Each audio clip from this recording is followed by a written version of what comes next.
Ahí tenemos la grabación lista. Comenzamos a mirar los ejercicios. Dice el número 1. El número 1. Hay una función f de x igual a 5x y cuadrado menos 4x cubo y un punto dado dentro de esa superficie, punto 1, 2, por lo menos están las coordenadas x ahí, punto, y un vector u. Ya saben que yo escribo los vectores así con este símbolo, ¿no? Ya le indiqué alguna vez. 5 sobre 13, 12 sobre 13. Ese vector es probablemente unitario, o sea, tiene largo 1. Porque el cuadrado son 25, el cuadrado de 13 es 169, el cuadrado es 144, y 25 169 anda bien. Entonces, cuando es unitario, yo lo anoto así, con un sombrero. Es un vector unitario. Eso quiere decir de largo 1. Un vector de largo 1. ¿Qué piden acá? El gradiente de f. A veces tengo unos lápices aquí en la casa que pues no se borran, no se borran. Entonces, gradiente de f en x, y. Bueno, es un vector formado por las derivadas parciales. De f en dx. En x, y hay dos variables, x e y. Entonces hay que derivar respectivamente respecto de f, x, y en forma parcial. ¿Cuál es la derivada parcial de f respecto a x? ¿Me pueden ustedes ayudar?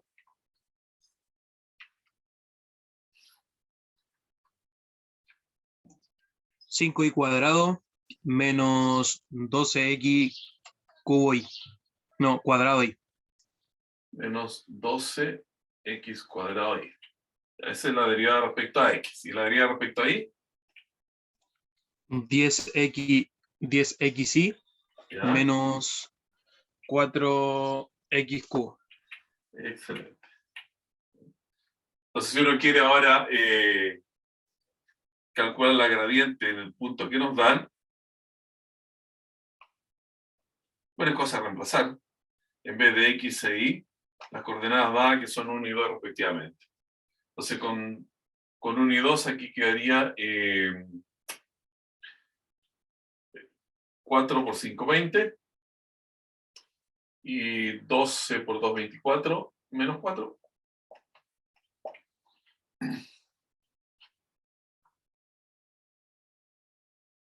Y en la segunda componente de la gradiente, el vector gradiente, bueno, x y 2 son 20.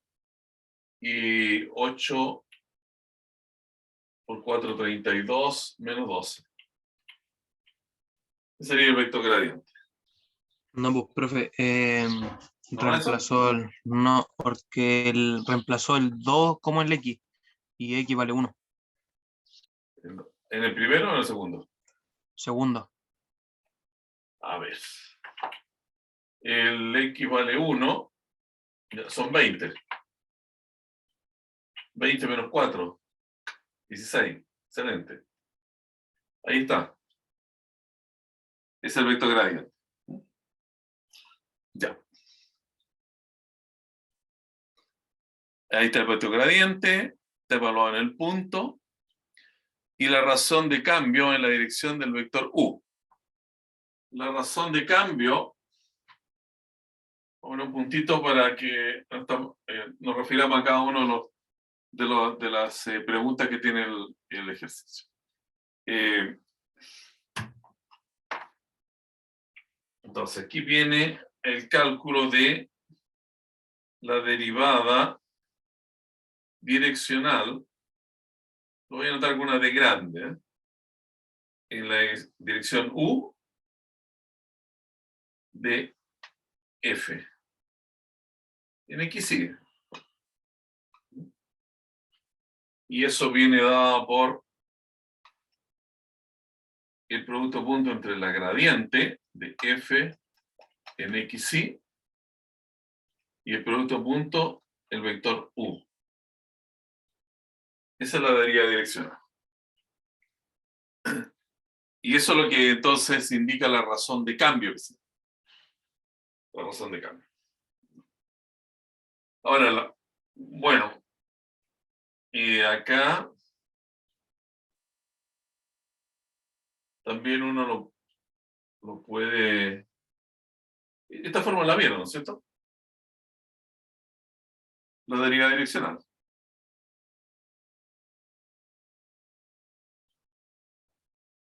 Entonces, ahora la derivada direccional voy a repasar acá mismo, que la pizarra es pequeña, no tengo mucho espacio para colocar todo lo que quiera, ¿no? Entonces, allí en 16, acá sería fxc en menos 4, o no, le punto 1, 2. Le punto 1, 2. Y ahí es donde estamos calculando todo, ¿no? El punto 1, 2. En 1, 2. En 1, 2.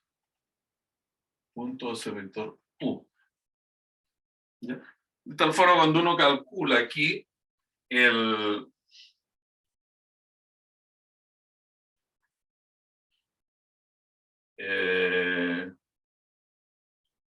norma de la derivada adicional de la dirección U de F, voy a anotarla acá arriba. La derivada adicional en la dirección U de F en general en X, Y. Entonces habíamos dicho que esto es la gradiente de F en X, Y punto ese vector U. Y su norma, la norma sería igual a la norma de esta derivada direccional. Sería la norma, entonces, de este producto punto. Pero esa norma es la norma de la gradiente de fxy por la norma de U que es 1, es un producto punto, por el coseno de que forman como ángulos la gradiente y U. ¿Cierto? Supongamos este es U y este es el gradiente. Ese es el ángulo alfa. Y el mayor valor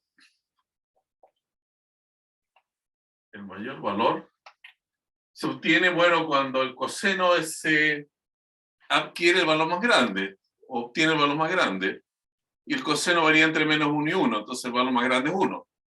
El mayor valor es el dado por, entonces cuando este vale 1, y queda el valor absoluto de la gradiente de fxy. Ya. Entonces, si la pregunta es encontrar la derivada direccional, tal como está puesta acá abajo, esto para nuestro caso sería, ya tenemos el cálculo de la gradiente, menos 4,16, producto punto, el vector unitario U, 5 partido por 13, como 12 partido por 13. Y eso da como resultado, serían 5,4 menos 20 partido por 13, recuerden que ese es el producto punto, más 16 por 12 partido por 13.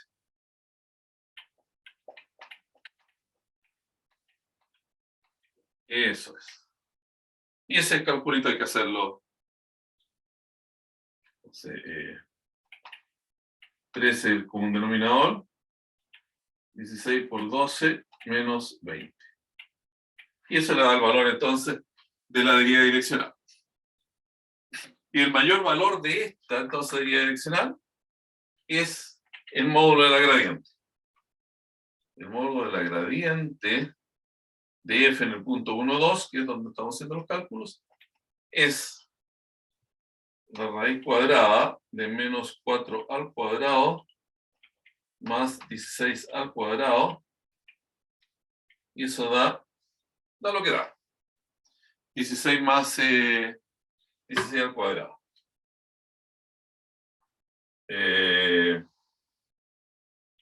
A ver si queremos colocarlo aquí, sería 16, porque también es 4 cuadrado 16. Se factoriza, entonces 16 por 16 más 1, por 17. Sería el valor entonces que nos piden acá. La razón de cambio en P, entonces la dirección de cambio es, la razón de cambio viene dada por la deriva direccional. Y ese es el numerito que encontramos acá. Y si uno quiere encontrar entonces, aunque esta ejercicio no lo pide, pero después lo vamos a usar, donde se produce el mayor cambio, esa es la dirección de la gradiente, y tiene entonces como valor el módulo de la gradiente.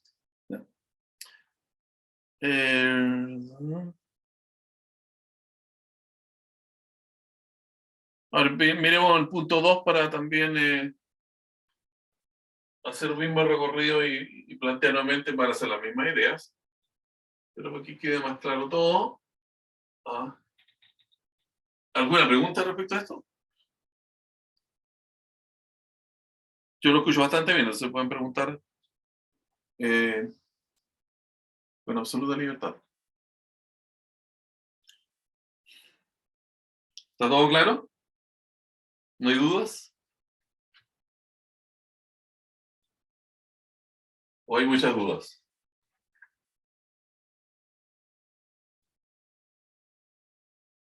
No, profe, ninguna. Ya. Excelente.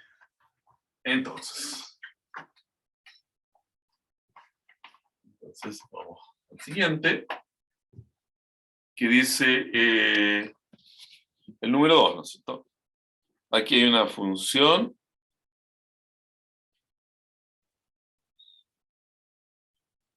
hagamos el B, pues son dos ejercicios. El 2B. 2B. Ustedes pues pueden hacer el A para que practiquen. Aquí tenemos f, x y z igual a x más y partido por z. El punto es el 4, 3, 1.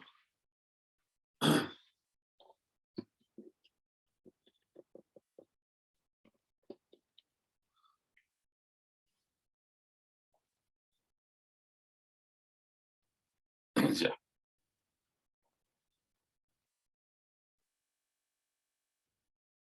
Bien, bien. Entonces, dice, encontrar la razón de cambio máximo en el punto dado y la dirección en la que éste se verifica. Entonces, la dirección en que se verifica es la dirección dada por la gradiente. La gradiente de f en x y z. Bueno, ahora será la derivada de f respecto a x, la derivada de f respecto a y la derivada de f respecto a z. Así. O sea, esta gradiente para este ejercicio, entonces, la derivada con respecto a x es 1. La derivada con respecto a y es 1 partido por z. Y la derivada respecto a z es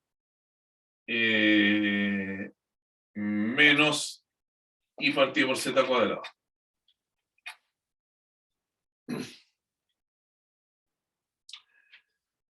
¿Cierto? También las derivadas, recuerden, son derivadas parciales.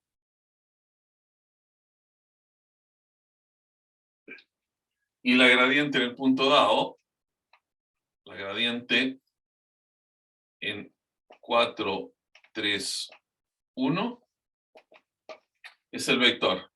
Bueno, el 1 es fijo, 1 partido por z es 1 partido por 1, que es 1, y después viene menos el i, que es 3 partido por 16. No, 3 partido por 1. El i, entonces, es 3, y el z es 1, menos 3. Entonces, esa es la dirección que piden acá, en que se verifica el mayor cambio.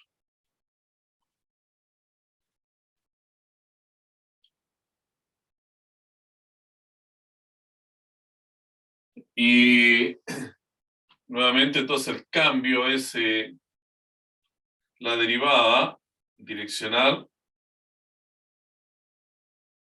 u de f en el punto que estamos trabajando, 4, 3, 1, igual a la gradiente en 4, 3, 1,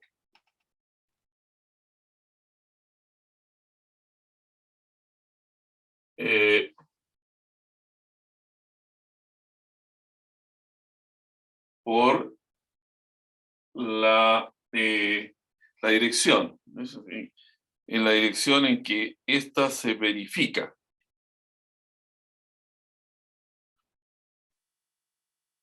Ya dijimos que ¿no es cierto? El mayor valor se produce cuando uno encuentra la norma de la gradiente.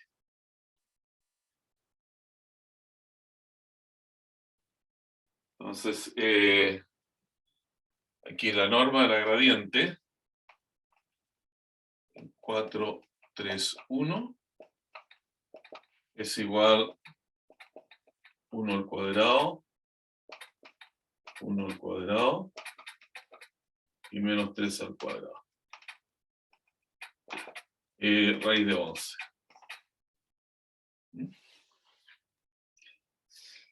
Ya. Eso es lo que es entonces.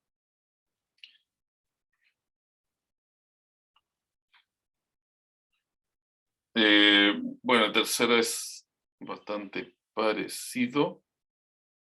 Digamos el 4, que es...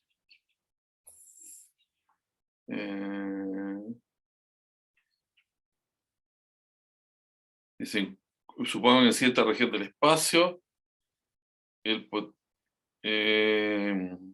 sea, el 3 y 4 son bastante similares, ¿no?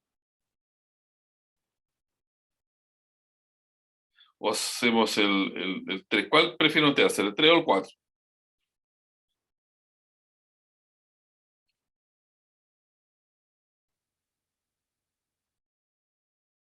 Parece que no lo están viendo, ¿no?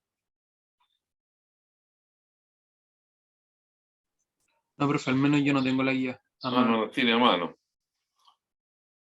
Profe, el 3. ¿El 3? Sí. Sí, el otro, son todos parecidos estos. Son todos parecidos. El 3 dice, la temperatura T, una bola metálica, es inversamente proporcional a la distancia desde el centro de la bola situada en el origen. Entonces, el número 3, la temperatura depende de las coordenadas del punto, y se calcula mediante esta fórmula que dice es inversamente proporcional a la distancia. O sea, 1 partido por, es inversamente proporcional. Y la distancia entre el punto y el origen es la resta de las coordenadas.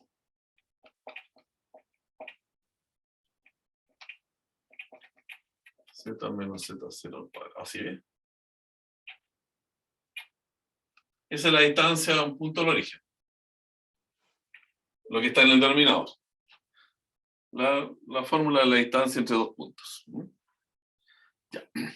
Bueno, obviamente que esto es 1 partido por raíz de x cuadrado más y cuadrado más z cuadrado. Ahí lo tenemos. Ahora, siempre vamos a necesitar la gradiente, entonces dejémosle ya calculada aquí. La gradiente de t en x y z son las derivas parciales, ¿no? La deriva parcial de t respecto a x sería 1 partido por 2 veces la raíz por la deriva de la cantidad de su radical respecto a x, que son 2x, el 2 elimina con el 2 y queda simplemente x partido por raíz de x cuadrado más y cuadrado más z cuadrado. Pues estas cosas son todas simétricas, diría con respecto a y lo mismo, pero aquí quedaría una y. Raíz de x cuadrado más y cuadrado más z cuadrado. Quedaría una y en el numerador. Y después diría con respecto a z, queda una z en el numerador y el denominador mismo. X cuadrado más y cuadrado más z cuadrado. Ahí tenemos la gradiente. Ya. La temperatura en ese punto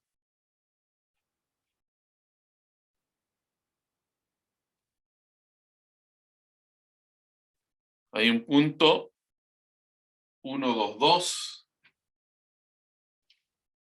O sea, llamémoslo un punto A. 1, 2, 2. Para referirnos a ella, ¿no? Donde hay una temperatura, y la temperatura, en 1, 2, 2, nos dice el problema que es 120 grados. 120 grados. Y después, uno avanza aquí hacia otro punto, a un punto B. A un punto B que es 213. 213.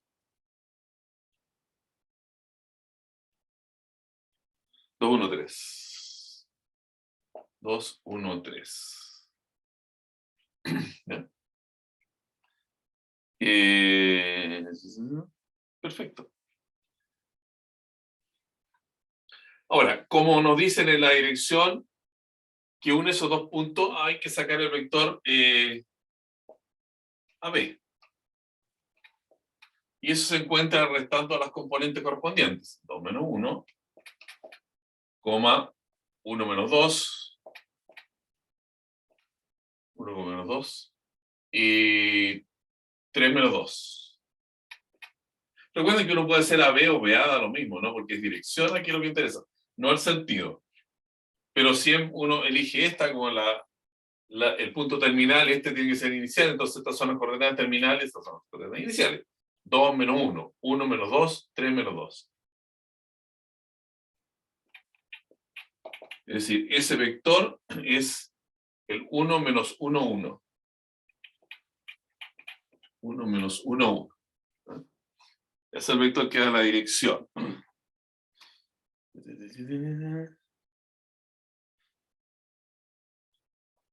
Ya, y esa dirección puesta como vector unitario, habría que dividir el vector por la norma. La norma de ese vector es raíz de 3, que es raíz de 1 al cuadrado menos 1 al cuadrado menos 1 al cuadrado, raíz de 3. 1 partido por raíz de 3, si uno lo quiere tener entonces unitario, menos 1 partido por raíz de 3, 1 partido por raíz de 3. Ahí está. ¿Recuerdan? Yo a la notación de vectores le pongo una flecha, y cuando es un vector unitario, o sea, un vector de largo 1, le coloco un sombrerito. Es bastante universal eso, ¿no? Algo que yo haya inventado. El potencial en P. Encuentro entonces la temperatura es 120 grados. Encuentro la razón de cambio en T. Entonces la razón de cambio es la derivada direccional en AB de la temperatura, que es igual a la gradiente de T, así se llama la función, T, en X y Z, producto punto, ese vector AB. Bueno, la gradiente en X y Z no la hemos calculado, la vamos a hacer acá abajo. En el punto X, Z me refiero al 1, 2, 2. En 1, 2, 2. Tenemos que reemplazar acá. Bueno, la raíz que está en el denominador para los valores de X y Z, respectivamente 1, 2, 2, son 4 más 4, 8, más 1, 9. La raíz de 9 es 3. Entonces aquí quedará 1/3. Y el 2, 2/3. Y el Z es 2, 2/3. Esa es la gradiente de tres. Luego, esto es igual a 1/3, 2/3, 2/3, producto punto, este vector. 1 multiplico por radio de 3. Me parece que acá tal vez es un poquito más chico, ¿no? Entonces, acá anotamos gradiente de T en 1, 2, 2, punto, por el AB, sombrero. Ahora sí que alcanza 1/3, 2/3, 2/3, producto punto, 1 partido por radio de 3, menos 1 partido por radio de 3, 1 partido por radio de 3. Bueno, todos estos van a quedar 3 radio de 3, 1 por 1, 1 partido por 3 radio de 3. Después viene más 2 por 1, 2, menos 2 partido por 3 radio de 3. Y más 2, también 3 radio de 3. Estos se restan, se eliminan y queda 1 partido por 3 radio de 3. Que es lo mismo que radio de 3 partido por 9, si uno quiere colocarlo de alguna manera especial, ¿no? Uno no alcanza el espacio, lo dejamos ahí. Total, es un número tan bien escrito como cualquier otro, digamos, a pesar de tener raíz en el denominador. Ya. ¿Qué le parece? Javier Espinosa Berríos. Berríos. Se ha incorporado.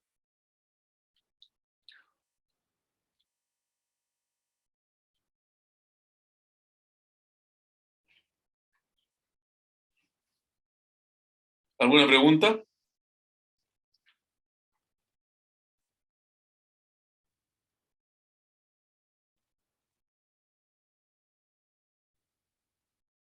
¿No hay preguntas acerca del problema?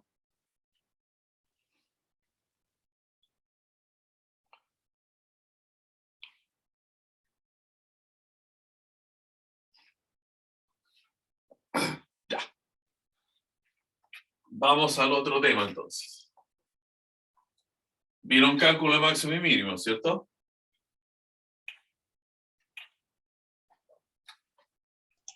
No, profe, no alcanzamos. Entonces, ¿cómo vamos a seguir con aquí entonces?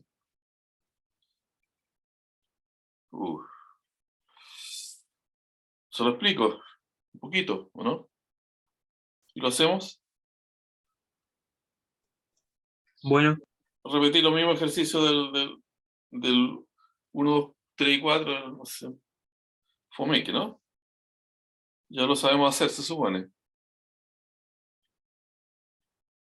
¿O quieren que hagamos más de los ejercicios estos de gradiente? No, vamos a máximo y mínimo mejor. ¿Ya? Máximo y mínimo. Es bien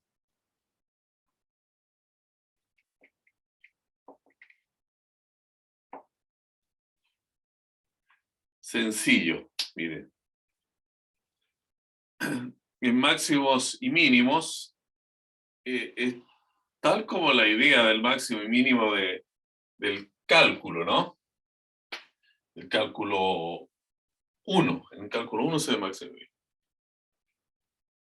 Allí tenemos dos variables, una dependiente o independiente, o sea, tenemos figuras en el plano. Bueno, y un máximo estaría representado por ese punto, ¿no es cierto? El punto más alto respecto del eje X. Ese sería un máximo. ¿Y qué sucede en el máximo? Que lo conecta con el cálculo. En un máximo, ¿cierto? La tangente a la curva en ese punto es horizontal. O sea que si este es un gráfico de la curva f de x, y este es un puntito donde se produce el máximo, entonces la derivada de f en ese punto tiene que ser 0, porque no hay pendiente.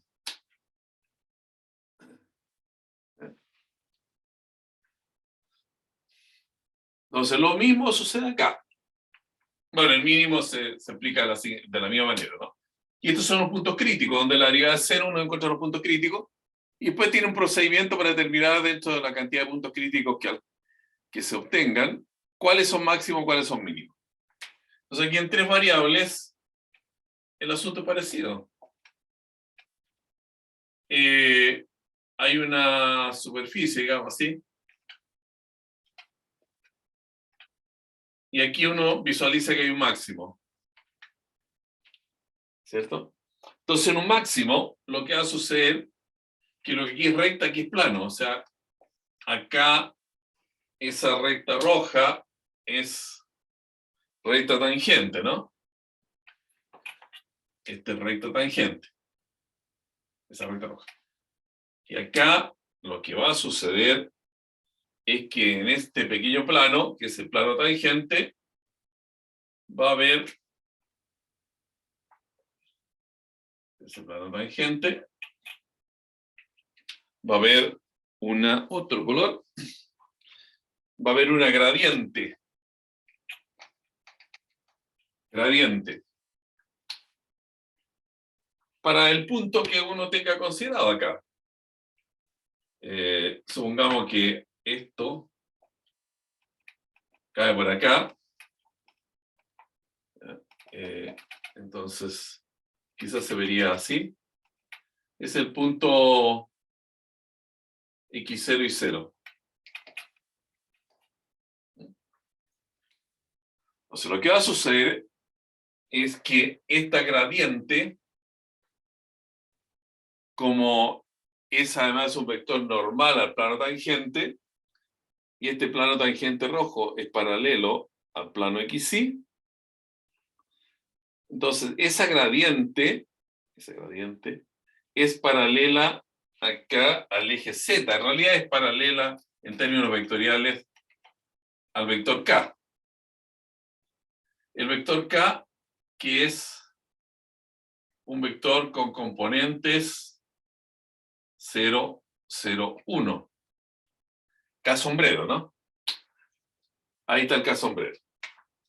Miren, esto lo piensan así. Este es el eje Z, tal como acá fue el XY. Aquí es X y Z los ejes. Entonces, este vector de largo 1 que está acá es el vector K sombrero de coordenada 0, 0, 1. Entonces, si este es paralelo, querrá decir entonces que la gradiente de f en x0 y 0 tiene que ser el vector 0, 0.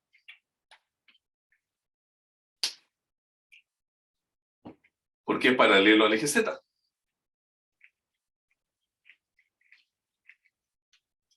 acuerdo? ¿Y qué significa que la gradiente de una función en un punto sea ser cero? Quiere decir que de f en dx en x0 y 0, coma, de f en di en x0 y 0, esta es la gradiente, es 0, 0.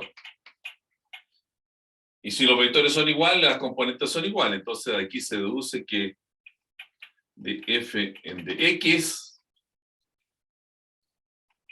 en x0 y 0 es 0, y de f en di en x0 y 0 da 0. Esos son entonces, son dos expresiones que nos indican la manera de encontrar lo que se llaman los puntos críticos. Puntos críticos. Es el mismo nombre que conocí en el cálculo 1. Son puntos, entonces, donde sucede lo siguiente. Donde la gradiente de f en x0 y 0, me voy a colocar aquí, son puntos de ese tipo, ¿no? x0 y 0, ya que estamos refiriendo a ellos. Donde la gradiente es 0, 0, lo que se traduce en que estas derivas parciales son 0, o esta gradiente no existe. ¿Ya? Eso más o menos nos lleva ahora a la idea de lo que aquí se llamaban puntos de inflexión. No existe. Y recuerden que aquí la no existencia, como en todas las matemáticas, se da cuando tenemos las raíces de orden 2 con cantidad subradical negativa o divisiones por 0. Lo que hace más frecuente acá es tener divisiones por 0. Ya con esto sabemos determinar puntos críticos. Después ya veremos cómo analizar cada punto crítico para saber si ellos representan un máximo o un mínimo. Pero recuerden siempre esto es muy fácil. En cálculo 1, cuando uno tenía un punto máximo o un punto mínimo, entonces allí la recta tangente es paralela al eje X. Quiere decir que no hay inclinación. La recta es absolutamente horizontal. Y eso significa entonces que la derivada es 0. Porque la derivada es la medida de la inclinación. De esa forma uno sacaba los puntos críticos. Hacía la derivada igual 0 y determinaba en qué punto de la función pasaban a llamarse puntos críticos. O cuando la derivada no existe. Y aquí en este cálculo 3 entonces se tenía una superficie, un punto máximo, es como el polo norte, ¿no? Si uno piensa en el polo norte, el plano, que pasa exactamente por el polo norte. Es un plano que es paralelo al ecuador. Se puede decir entonces que es paralelo al plano XY. Y si es paralelo al plano XY, entonces es un vector que tiene una normal que va por el eje de la Tierra, si estamos hablando de polo norte y polo sur. O sea, de este tipo, un vector 0, 0 y algo. No importa el largo, aquí es largo 1, por eso le coloqué el sombrero. Pero lo importante es que tiene la primera y la segunda componente 0. Por eso que la gradiente entonces es igual a 0, 0.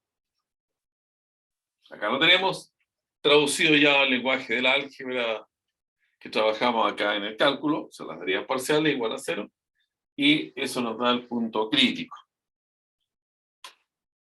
Muy bien, muy bien, muy bien. Muy bien, muy bien. Entonces vamos a ver aquí un ejemplo. Un ejemplo.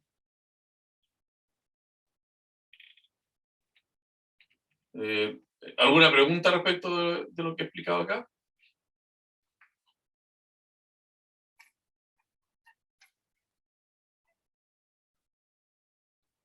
¿Merece alguna duda esto? ¿Se están entreteniendo? ¿A distancia? ¿O no se entiende nada?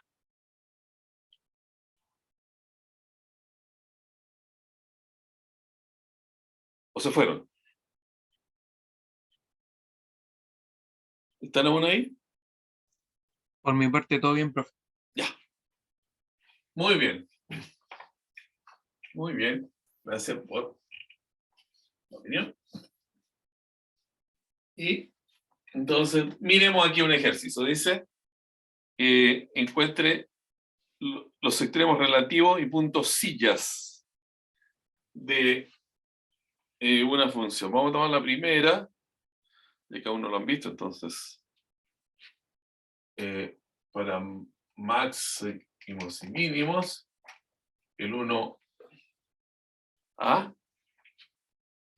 hay una función f xy igual a 9 menos 2x, 9 menos 2x más 4 y menos x cuadrado menos 4y cuadrado. Entonces, esa es una figura que podría tener eventualmente máximos, mínimos y puntos silla. Porque el máximo se ve así. En el entorno de un punto máximo es ese punto. Un máximo. Un mínimo tendrá que verse así. Mínimo. Y un punto silla se ve como una sillita de montar. Así. Un punto silla es lo mismo que una sillita de montar. Esa montura de caballo, digamos. Aquí, entonces, se ubica un punto silla. Que es no es ni máximo ni mínimo. Porque es mínimo para esta curva en que uno está sentado aquí, pero es máximo para esta curva donde llega las piernas, digamos, al sentarse en el caballo. Entonces, este es una silla, ¿no? Punto silla. Silla de montaje. De ahí viene el nombre. Entonces, esta figura tiene combinaciones, eventualmente, de máximo, de mínimo, de punto silla. Según el ejercicio, habrán varios máximos, varios mínimos, varias sillas, o ningún máximo, algunos mínimos, en fin, todas las combinaciones posibles. Miremos esto. Entonces, ¿cuáles son los puntos críticos? Puntos críticos. Eso es lo primero que hay que ver cuando uno determina estos ejercicios, ¿no? Puntos críticos. Entonces, los puntos críticos se producen, recuerden ustedes, cuando la gradiente de fxy es 0 o la gradiente de fxy no existe. Esos son los dos casos. Este no existe. ¿No? Estas funciones que son buenas personas, porque son polinómicas, o sea, no hay expresión de fracción, no hay división por cero, los puntos críticos se van a obtener simplemente al hacer la gradiente igual a 0. Entonces, ¿cuál es la gradiente aquí? La gradiente de f en xy es la derivada parcial de f respecto a x. Ustedes me van a ayudar aquí porque a mí se me olvidaron las derivadas. ¿Cuál es la derivada con respecto a x?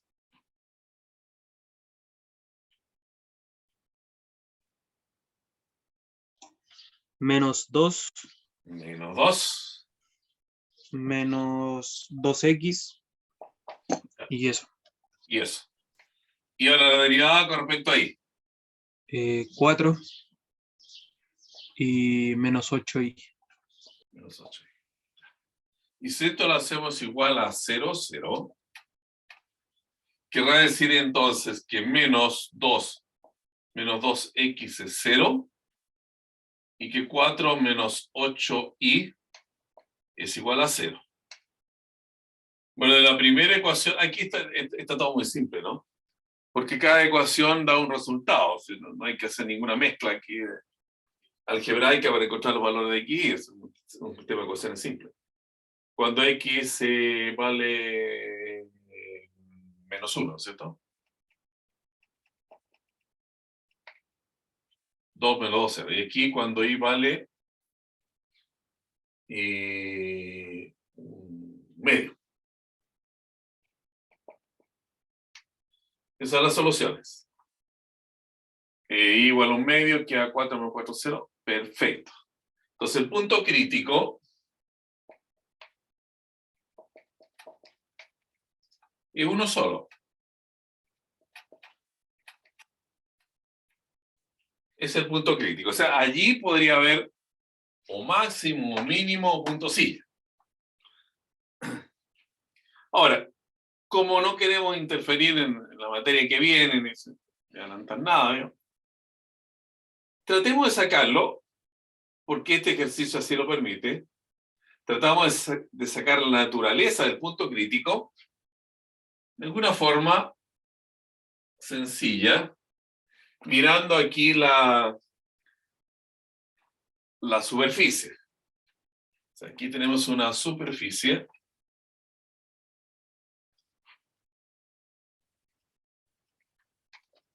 Superficie Z, ¿no es cierto? El f de x le hemos colocado Z cuando queremos dibujar la superficie.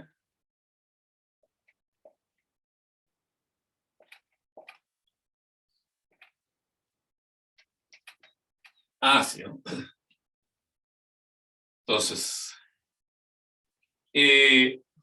uno podría decir aquí, bueno, ese punto es máximo o mínimo, según yo me ubique en puntitos alrededor del menos 1, un medio, calculo imágenes y si veo que son más chicas que la imagen en el punto específico, menos un medio, será máximo. A ver, ¿se entiende esa idea que estoy tratando de decir? ¿Cómo, profe? Yo no entendí. ¿Ah? Yo no entendí. ¿Qué dijo? No lo entendiste. No, no lo entendí. Ya, ahí, mira. Por ejemplo, aquí yo estoy ubicado en el puntito, ¿no? Menos 1, un medio. Entonces, si yo no tengo cómo saberlo, bueno, digo, en este problema hay un punto crítico. Aquí va a haber un máximo, un mínimo, un punto silla. ¿Cómo yo sé si es máximo o mínimo? Entonces, de alguna manera yo me ubico aquí en el entorno, ¿eh?, del punto menos 1, un medio. En el entorno significa ubicarme en un circulito muy chico. Entonces yo calculo algunas imágenes de los puntos de este pequeño disco que está aquí. Si estas imágenes dan menores que esta imagen en el menos 1, un medio, entonces ese punto se va a tratar de un máximo. Pero si aquí yo calculo imágenes y me quedan acá arriba, quiere decir que ese punto va a ser entonces un punto donde se produce un mínimo. ¿Vale? Esa podría ser una forma más o menos intuitiva de ver. ¿Se acuerda como tener una cúpula? Si yo me paro en el centro de la cúpula, ¿ya?, y ubico punto en el entorno donde están mis pies, y yo calculo la distancia hacia arriba, y si esas distancias son menores que la distancia que pasa por mi cabeza, quiere decir que es precisamente una cúpula, con un paraguas. Pero si ahora yo tengo la situación en que estoy parado allí, y tengo ese paraguas así, y calculo imágenes de punto en torno a mis pies, y esas imágenes son más largas que la que llega hasta la punta de la paraguas arriba, quiere decir que el paraguas se dio vuelta. Entonces es un mínimo. Un paraguas da vuelta es un mínimo. O representa un mínimo. ¿Queda mejor la idea? explicada de esa manera? ¿O aún no captan la idea?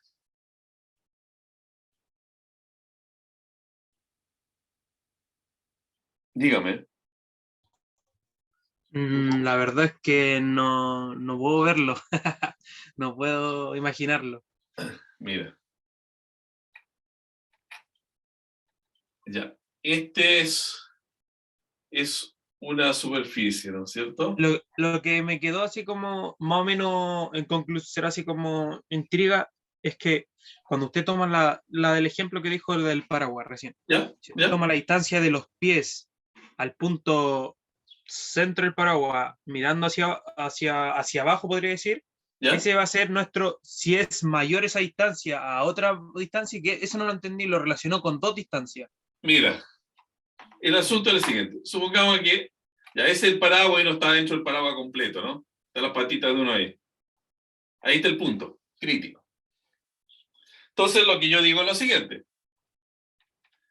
Que si tú te fijas en torno a los pies aquí y sacas muchas distancias, si esa distancia queda más baja que esta distancia que estoy aquí nuevamente dibujando, querrá decir que esta distancia caen por acá, ¿no es cierto?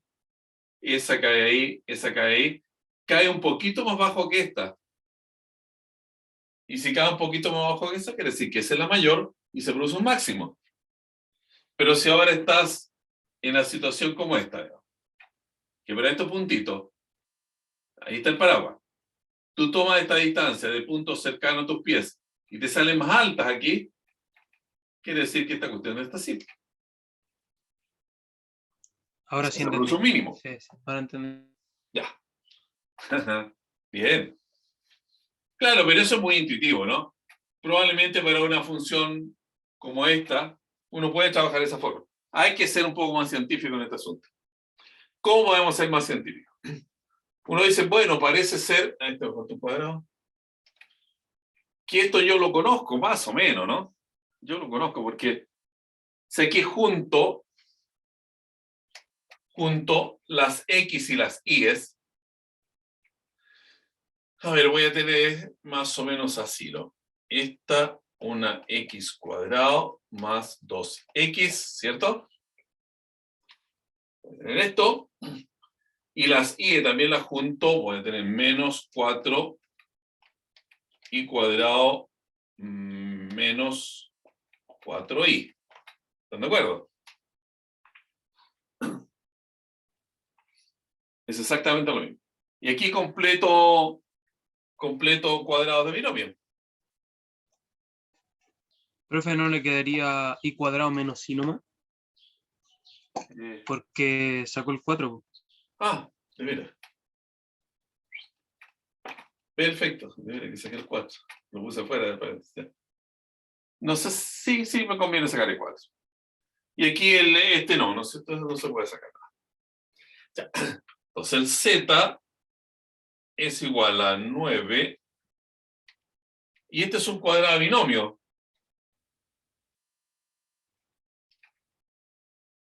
X más 1 al cuadrado, ¿cierto? Por lo menos en las dos partes que corresponden.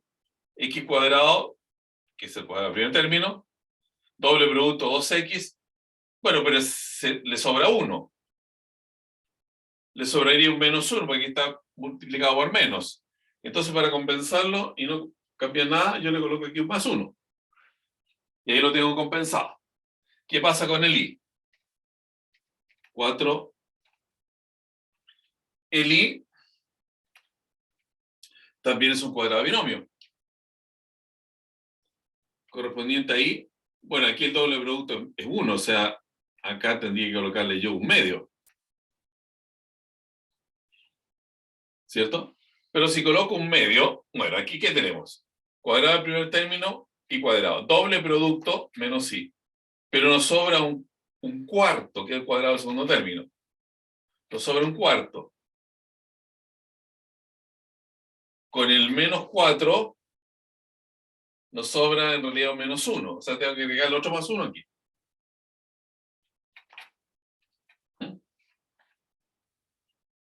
¿Se entiende eso?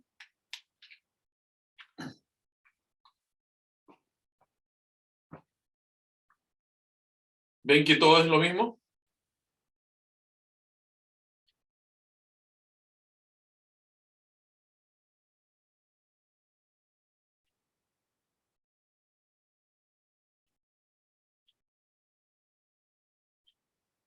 ¿Sí?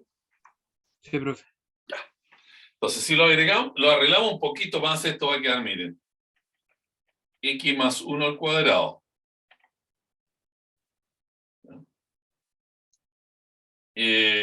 Voy a pasar esto al primer miembro para que no haya tantos signos menos. Más 4 y menos un medio al cuadrado.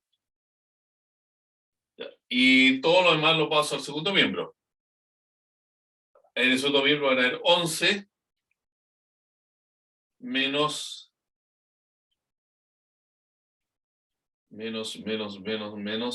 z. Así.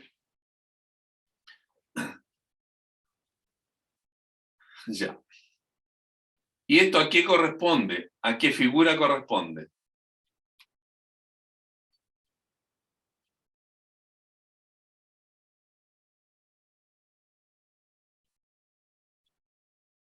Esta es una materia que, bueno, lo vieron al comienzo del semestre, ¿no? Cuando yo decía que tenían que mirar siempre curvas y saber reconocer las curvas más famosas de todas. Uno más o menos ve que esto podría ser en forma muy simplificada esa superficie. Ah, dije curva, ahora son superficie. Podría ser eso, no sé, porque un z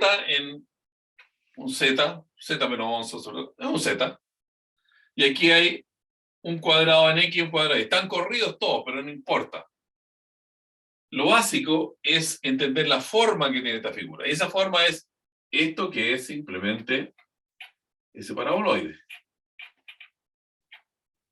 Entonces lo más probable o es un paraboloide hacia arriba o hacia abajo, depende de este signo. Y lo más probable entonces que sea máximo o mínimo. Ahora.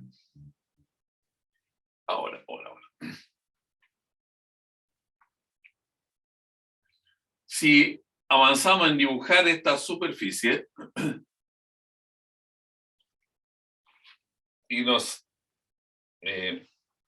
concentramos en saber si acaso es hacia arriba o hacia abajo, porque es un paraboloide, es como un vaso, es hacia arriba o hacia abajo, uno dirá lo siguiente, miren, aquí, en el lado izquierdo, esto es positivo, ¿no? Porque es suma de 2 cuadrados, finalmente. Entonces, para que esto se mantenga en igualdad, el lado derecho debe ser positivo.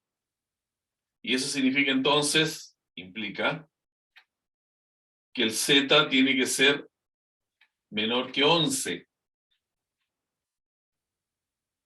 Los z es menor que 11.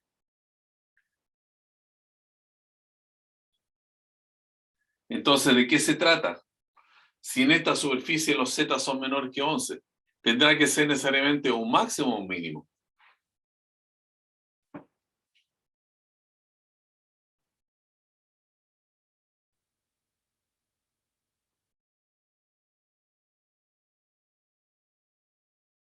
Estoy preguntando a ustedes.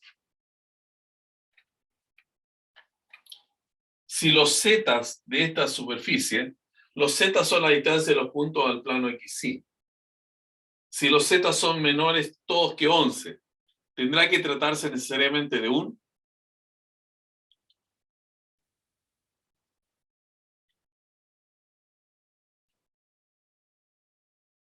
qué? Máximo o mínimo.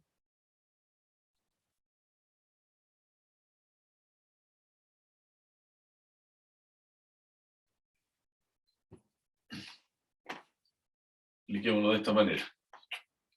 Miren, esta figura está centrada en menos 1, un medio, lo mismo de acá. X igual a menos 1 y un medio. Para efectos de tener una figura que la pueda representar más o menos bien en la pizarra, ese voy a colocar como eje menos menos X, ¿no? Para que aquí esté el menos 1. Y aquí el eje Y, para que esté el 1/2 acá. O sea, este puntito allí va a tener, entonces, coimagen, ¿qué número? Cuando reemplacemos aquí menos 1 y 1/2, este es el puntito menos 1 y 1/2. Cuando reemplacemos esos valores va a quedar 0, 0. O sea, va a quedar z igual a 11. Esto para arriba, entonces, mide 11. Y los z, nos diste esta expresión, que son menores o iguales que 11. Todos los z. O sea, si esta superficie que está aquí arriba la proyectamos sobre el eje z, va a salir siempre menor que 11. Entonces, necesariamente tendría que ser una cosita así. Un máximo. O sea, un máximo en menos 1 1/2 de valor. Y ya sabemos la imagen, si uno aquí coloca en esta fórmula de acá arriba, el 1 y el menos 1 y el 1/2 le va a dar 11.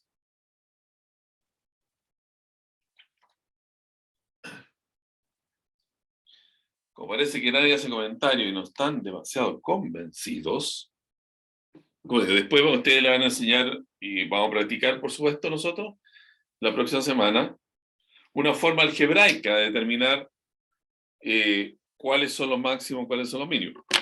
Pero a mí personalmente me interesa que las cosas se entiendan de manera gráfica. Eso, ustedes ya se han dado cuenta de aquello.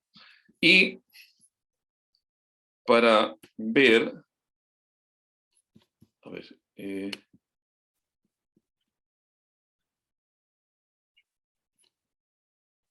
pasó? ¿Se fue?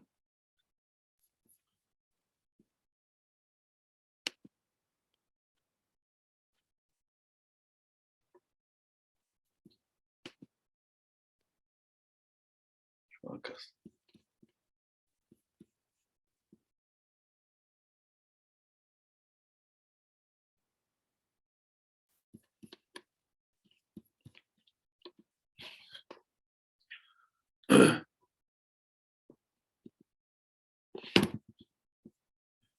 Ah, diablo.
Mm.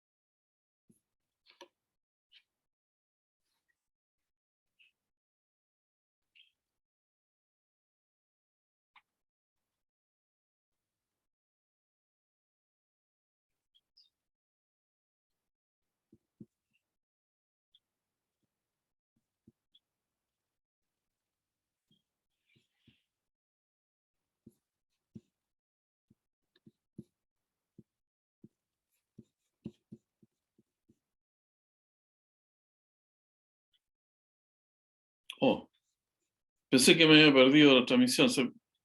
Se pusieron muchas pantallas encima.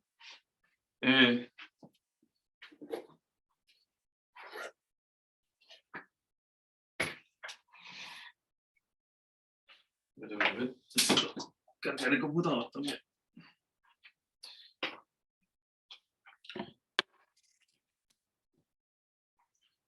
¿Me están escuchando ahora? Sí, profe. Ya. Disculpen, es que traté de mostrarles algo y se me superpusieron muchas pantallas que estuve trabajando en el computador y quedaron muchas pantallas abiertas antes de comenzar esta clase.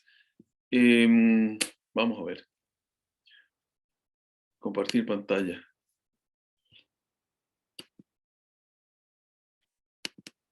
Compartir. Entonces voy a buscar aquí GeoGebra.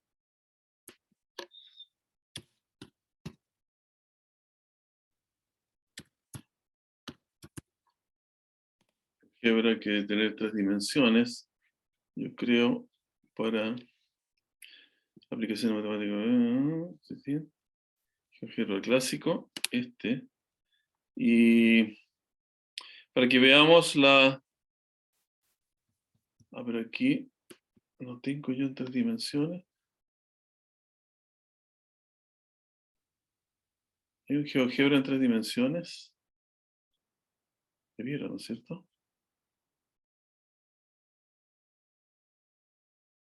Compartir edición vista, la herramienta, archivo, imprimir edición, apariencia, vista, propiedades. ¿Por qué no hay 3 dimensiones? Y en... voy a tener que recurrir a mi buscador, que no es muy bueno, pero me va a sacar aquí de apuros en este momento otras Grapher. Entonces aquí comparto la pantalla con ustedes con compartir ya, seleccionar 3 dimensiones, seleccionar, y aquí ya lo tengo más grande, Z igual, ¿cierto? Z para nosotros es 9, 9 menos 2x más 4y más 4y menos x cuadrado menos x, y acá al cuadrado debiera estar aquí, x cuadrado, bien, menos x cuadrado menos 4 menos 4y cuadrado,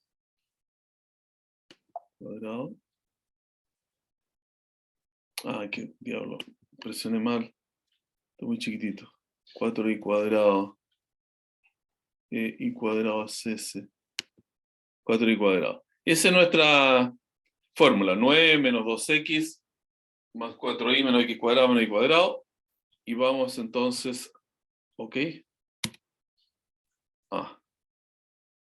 a ver si la puedo achicar un poco.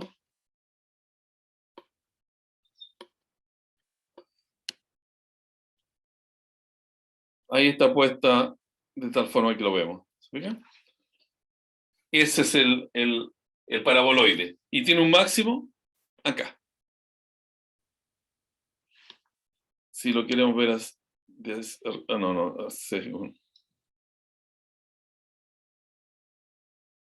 bueno, ese es el máximo.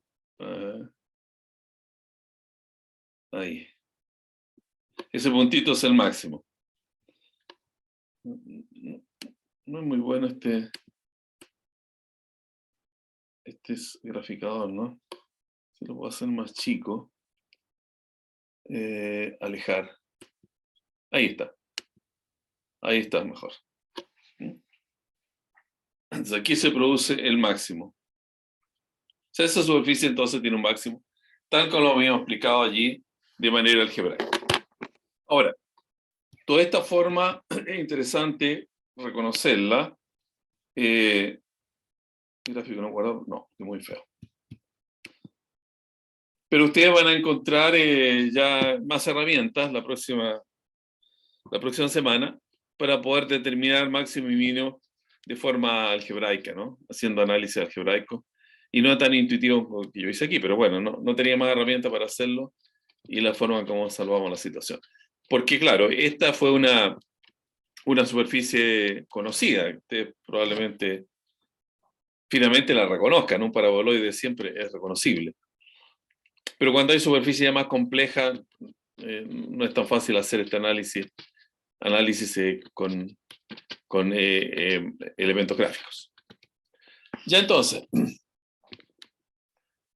el próximo martes hacemos un ejercicio cuando tengamos más elementos para poder desarrollarlo. Lo tengo que dejar porque ahora en un rato más tengo que conectarme con, bueno, algunos de ustedes probablemente, que es el otro curso de ecuaciones diferenciales, y quiero ver que todo esté bien para esa conexión. Nos vemos entonces el próximo martes. Chao, profe, Bien. gracias.